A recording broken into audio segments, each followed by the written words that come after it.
I mean, Yeah, horrible. Man, Horrible. let me tell Horrible. you a quick one too, man.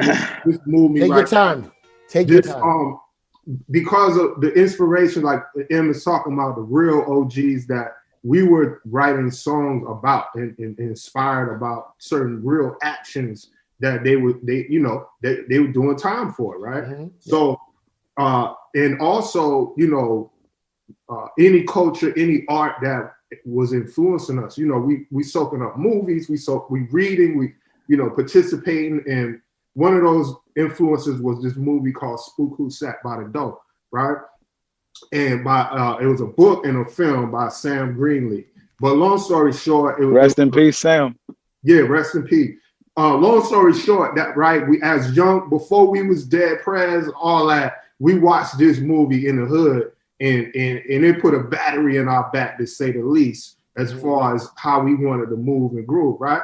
So fast forward, and I have never really shared this, but I had a conversation with Nipsey Hussle before he passed, right? Mm-hmm. Like maybe like not even a year before he passed, and he had called, and he was in fact, it was a little more than that, because he had just solidified his deal with Atlantic.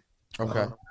And he hit me on the ground, right? And was like, I'm trying to get in touch with you, whatever. I'm like, oh, Nip, you know what I mean? Boom. So wow.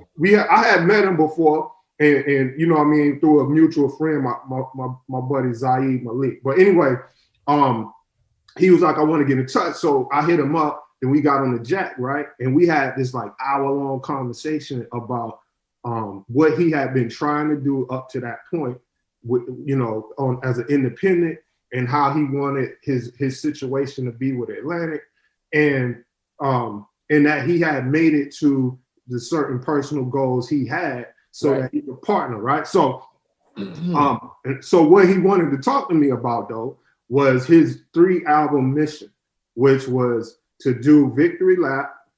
He was going to do another album, and then his final one that he would owe Atlantic would be this final album called A Spook Who Sat by the Door, right? And he told me that he wanted to redo Let's Get Free, and wanted our permission, right, to sample and to really like redo it for what he called his generation, and I didn't, all the admiration he had for that record, and we just had a heart-to-heart back and forth, and obviously that we didn't get to go there.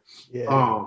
But I just wanted to speak to the type of heart Nip had, and like where he was coming from as it relates to that. He was, I knew he was a student. Like I could always tell he was a student, and he was not, like all true hip hop heads, Coasts had nothing to do with it. Like he was just he wanted it all. I did not know that he was so influenced. It makes perfect sense. I mean, 100%. Yeah, man. It hit me hard, man, because when the day he got shot, I had just landed in Cali for a boxing film I was being part of, and as soon as I landed, like it was blowing up on the phone, and it was just, you know what I mean, like where Nip was going with it, man, is definitely in a lot of ways, what we tribally speaking, you know what I mean? We was in the same space. 100%.